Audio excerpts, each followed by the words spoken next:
Okay, so this would probably be the first time I've done this in 3 years, so forgive me if I'm a bit rusty. So, of course, as Chris has said, I joined I CAN in good old 2016, whenever I was in year 7, against my will. Essentially, my mother heard that there was an information night for an autistic program starting at my school, St. James, and decided it'd be a great idea to drag me along no matter how much I protested because I wanted to play video games.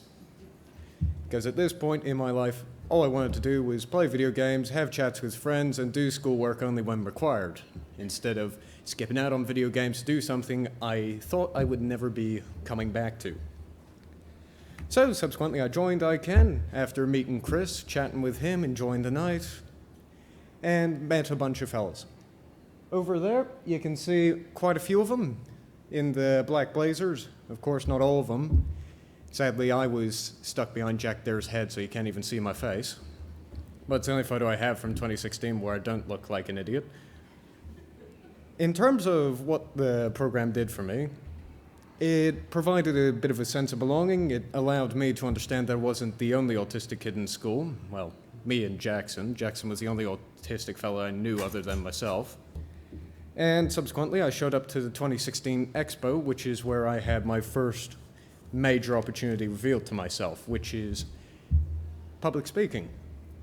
The Expo allowed me to try my hand at public speaking, and before then my mother would never think that I would willingly get in front of an audience, say something about something, and not be utterly terrified. Of course, I was utterly terrified. She took a recording of it, showed it to all her friends, and I hated her for it. Then we get to 2017, same cycle happens, and I get into the mentality of if I bash my head against the wall, eventually my head will become numb. Not something I recommend, but I thought if I did that with public speaking, eventually the anxiety surrounding it would disappear. Needless to say, the same thing happened. I went there, I did the speech, I was utterly terrified, I absolutely hated it, but I did, and that was something to say. As for the picture on screen, that is 2019. Before I went to that expo, I was asked to be a trainee mentor, which was quite fun. Gave me a bit of a sense of confidence as I was constantly speaking in front of the groups at that point. And then just a few weeks before I did the speech at the expo, I got an 80% on an English speech, so I went in with a bit of confidence for once. After going 5 minutes over the time limit and did a 10-minute speech on all the problems in video games, well, I don't have a problem with video games, it's just a bunch of problems that appear in video games, I got a big, thunderous applause and realized I might actually be good at public speaking for once. Of course, I haven't been reading these notes, so I'll just go off the top of my head. So, essentially, my method of just bashing my head against the wall eventually worked. The next year, I got to be trainee mentor. All the kids knew me at that point. It was just fun coming in every few weeks, chatting to the mentees, organizing the groups and whatnot. And then I got to do work experience with Chris for once, which led to a bunch of random things, like me appearing in the newspaper, speaking to the Department of Education, and then he thought it'd be a great idea to stick me in front of a crowd of 320 as Master of Ceremonies for the 2019 Expo. Subsequently, go to St. Bede's because St. James only goes to year 10. I've still become trainee mentor there, work with the groups, it just all sort of snowballs.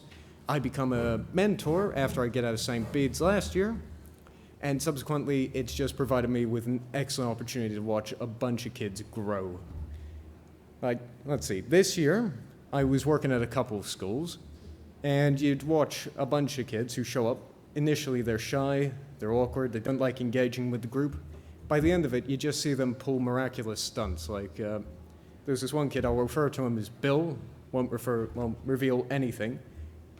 Me and my fellow mentor never thought they'd get him in front of the group. He'd just be there, he'd be a bit silent.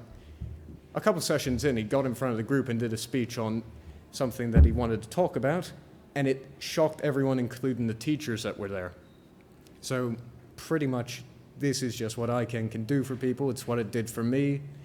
Helped me boost my public speaking skills, and I still don't know how to do a proper conclusion, so I would show you some photos, but sadly the machine ain't working anymore since I accidentally flipped over a thing.